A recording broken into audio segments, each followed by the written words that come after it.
Hello, my name is Lily Quinones, and this is my Unit 2 Milestone presentation, or my personal PPF curve. Let's get started. We were asked to come up with two things that we can actually make, and this caused me quite a bit of consternation as I can't really make much of anything. I can't make clothes, or grow food, or cook, or make crafts as I have no creativity. But after thinking for a long time on the subject, I realized I'm a real whiz at computers and programs. I'm a cybersecurity major and worked many years in IT, so what can I make? I can build computers and write program codes. So first off, what do I need to make a computer? Well, we start out with the tower, or the outer shell of the CPU. To connect everything together, we need the motherboard. Now the computer needs to think, so a processor does that. But it can get hot real quick, so we need a heatsink. Also some RAM, or random access memory, so the computer can have some short-term memory. To see what we're doing on screen, we'll need a video card. To hear what we're doing, we'll need a sound card. Of course, every computer needs a network card nowadays to connect to the internet. But where do we store all our stuff? On the hard drive, of course. And if we want to play CDs, DVDs, or Blu-ray discs, we need 1 or 2 disk drives. The whole thing runs a little hot, so to make sure everything keeps working, we'll stick some fans in there. Every single component needs power, so we'll need a power source, and of course the most important part to put it all together, the handy screwdriver. That's a lot. Alright, how long will it take to screw everything into place and make all the connections for information and power? Well, it's quite a lot, and you have to keep the cables organized, so I'd say about 3 hours. Maybe faster, but let's stick with 3. Now, what do I need to make a computer program? Well, that one's easy. A computer. And how long will it take? Well, that's not so easy.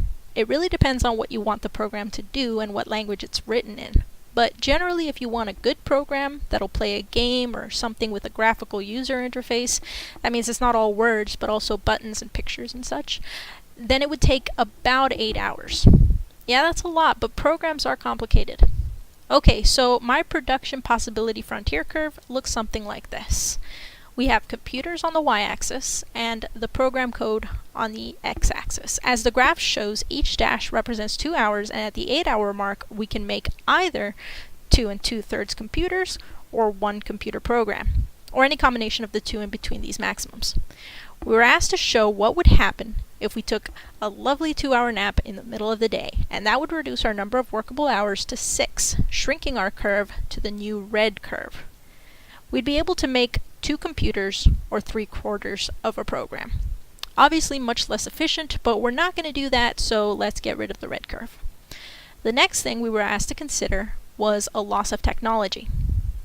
So let's say I lost my screwdriver.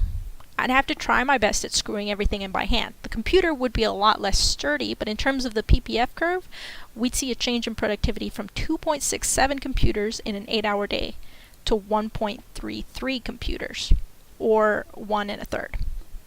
And if I lost my keyboard and had to type an entire program using the on-screen keyboard, I would probably go 4 times slower at least, thereby finishing only 1/4 of a program in an 8-hour day. Finally, what would triple my production? I suppose a power drill would help speed things up considerably on the computer front. And there's this great programming game called Human Resource Machine where all the commands are click and drag objects on the screen with movable arrows marking where the program jumps to next. Using something like that, I'd be able to move commands around and see how the program is laid out more easily, thereby allowing me to finish a program much faster.